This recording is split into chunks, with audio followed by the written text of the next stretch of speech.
right, before I go to my next guest, I want to just play a clip here. We were talking earlier with Senator Grassley. We were talking with Matt Gaetz about the growing investigation about Joe Biden, President Joe Biden, and his son Hunter.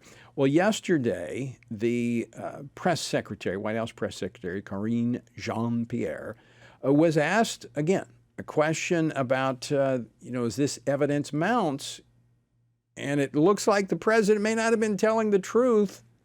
Is he going to change his story? Play clip number 5.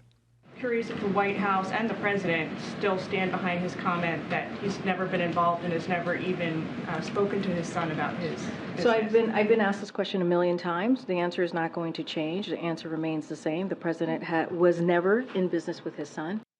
All right, did you hear that? All right, word games. The question was not, was he in business with his son? We know he was the vice president. The question was, has he ever been involved or spoken to his son about his business? And KJP says the president was never in business with his son. I'm not going to, that's been the answer. It's not going to change. They're not being honest. This, just keep watching this and don't listen to the legacy media because they're not going to tell you the truth at all. All right, as I was discussing in the last segment with Congressman Bob Good of Virginia, the Biden administration is beholden to the left's agenda on abortion, transgenderism, and the so-called green policies. Now, this is what I call the unholy trinity. It is abortion, LGBTQ indoctrination, and the climate. Now, even members of their base are against these policies, as we've seen from recent polling. But the Biden administration won't drop these obsessions. It tells me there's something much deeper here going on.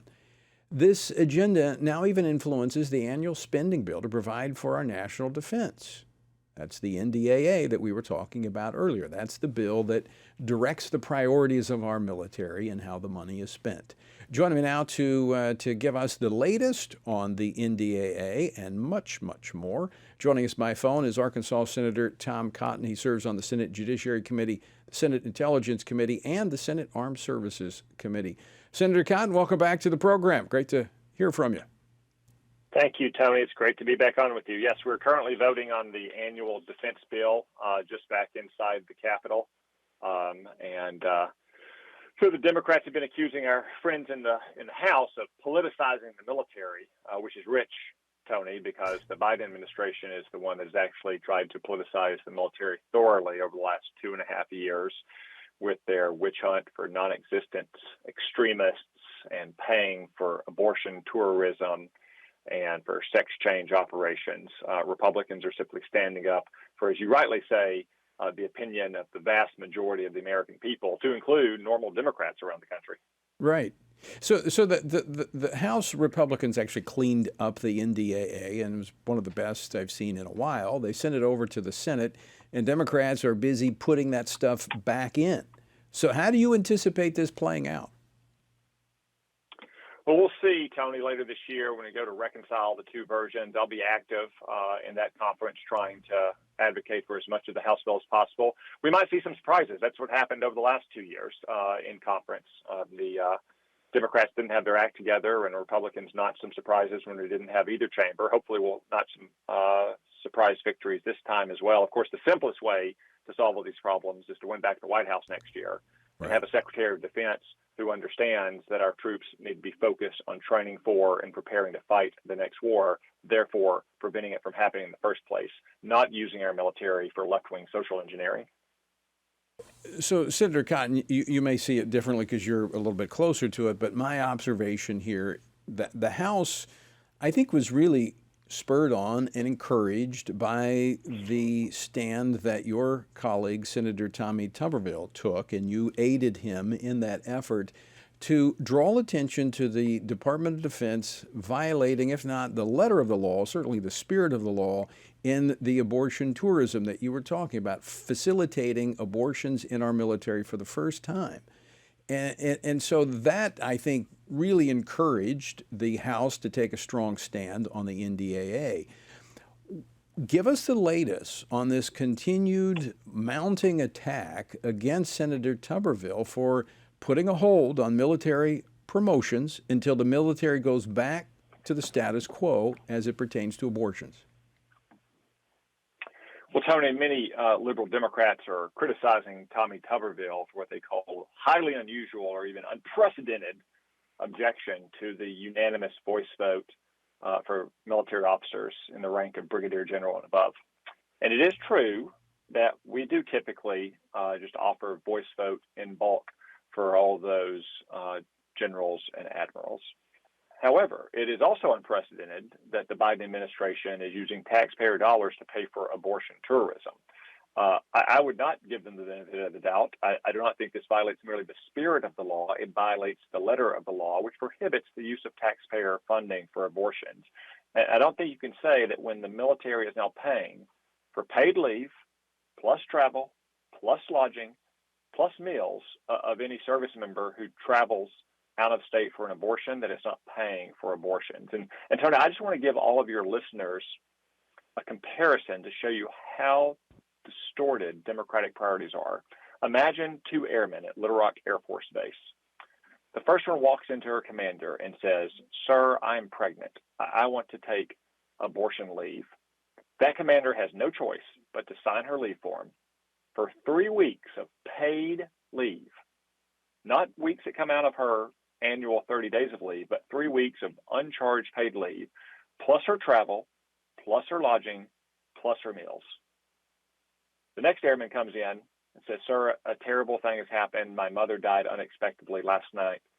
Can I have leave to go tend to her affairs and say goodbye at her funeral?"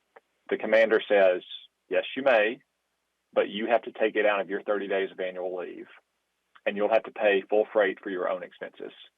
Just think about how distorted those priorities are, Tony. Yet that's the current state of the Biden Department of Defense. Yeah, and as you said, I think since 1985, it's been very clear in the federal statutes about the military. It's not even, there's some discussion about Hyde, but Hyde it covers the annual appropriations bills. The military has its own prohibitions against facilitating abortion. I want to go back to something you said, and we talked about it earlier in the program, how the Democrats and the media aiding them, claiming the Republicans are trying to interject the social wars, the culture wars, into the NDAA.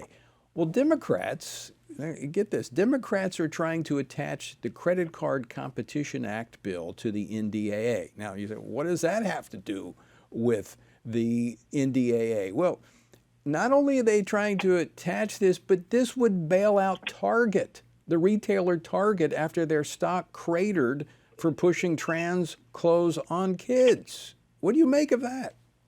Yeah. Well, Tony, first off, this is the National Defense Authorization Bill. And whatever you think of the Credit Card Competition Act, and I'm sure you have listeners in the retail industry who support it and listeners in the banking industry who oppose it, but whatever you think of it, it's not appropriate, in my opinion, to be trying to include such extraneous legislation to our annual defense bill.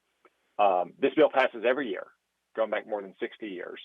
If we allow it for it to become just another Christmas tree piece of legislation in which senators can call up and get votes on and add to it totally unrelated legislation, I'm afraid that our Congress will be heading in the direction of just having two massive bills that pass every year. It'll be the annual bill that makes the laws, called the National Defense Authorization Act, even though it'll cover so much else, and it'll be the annual big spending bill. And then Congress will do nothing else for the rest of the year. That's why I've said since I got to Congress that the defense bill should be focused on our national defense.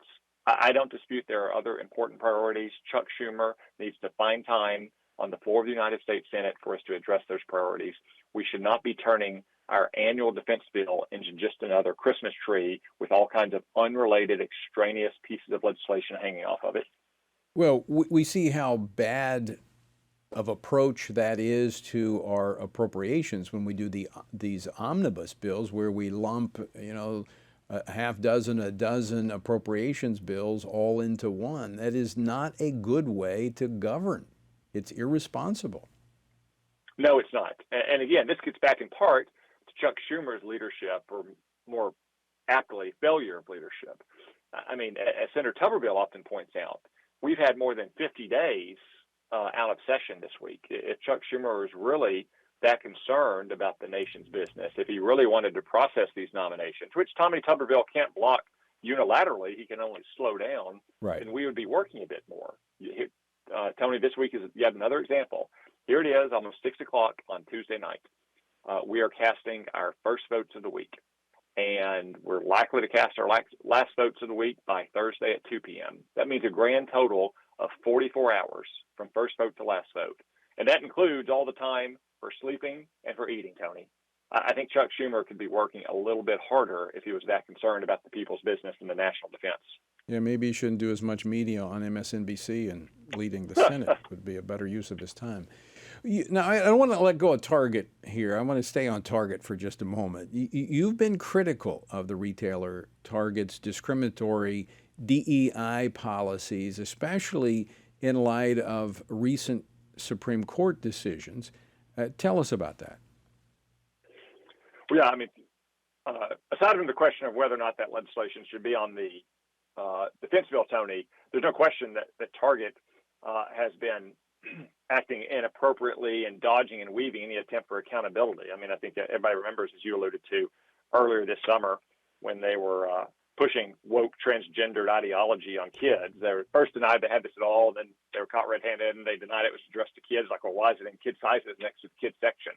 But it's not just that. As you say, Tony, they've also been using racial quotas in hiring, which is both unpopular and illegal. And it's the exact kind of thing the Supreme Court just ruled against. So earlier this summer, I sent a letter urging them to completely overturn these policies that use unlawful quotas and actually just hire based on their needs. This Supreme Court, with the decisions that we've seen in the last 2 years, has the left up in arms because they've lost their ability to legislate many of their ideologically driven policies that they can't get through the legislative process. How committed is the left in tearing down the court now that they don't control it? Well, Tony, that's all they've done for the last 6 years, and especially for the last 3 years since a clear center-right majority emerged. And it's not a lockstep majority, Tony. As you know, there are cases that were disappointing to you and me this year. The justices often align in kind of surprising ways, given the usual perceptions of them. Most of these cases are not highly political or ideological, but because there's a clear constitutionalist majority who believes that the people should be able to make their laws unless they're explicitly forbidden from doing so by a written provision of the Constitution, the left has been trying to delegitimize the court for years. That's what the unwarranted, baseless attacks on Clarence Thomas and Sam Alito are about. Legislation that we just considered in the Judiciary Committee last week, so-called ethics legislation. The Supreme Court, like all judges, already has a code of ethics. This would be a radical remaking and intrusion into internal court operations, requiring mandatory investigations by lower court judges whose opinions the justices are called upon to review into any allegation of wrongdoing. Just imagine the possibilities for mischief there, Tony. There are entire industries in Washington designed to gin up false, spurious allegations of wrongdoing or misconduct against conservatives, funded by deep-pocketed liberals like George Soros. Every time a case goes to the Supreme Court in which they're worried about a potential ruling that they don't like, they'll gin up yet another grounds for recusal or yet another grounds for an investigation to try to knock a justice out of consideration of that case. Right. It's just one more example of how the Democrats are willing to put their partisan and ideological priorities ahead of the health of our institutions. And one more reminder of why the founders knew what they were doing when they created our system the way they did and laid out the Constitution as they did. Senator Tom Cotton, always great to have you on the program. Thanks so much for joining us today. Thank you, Tony.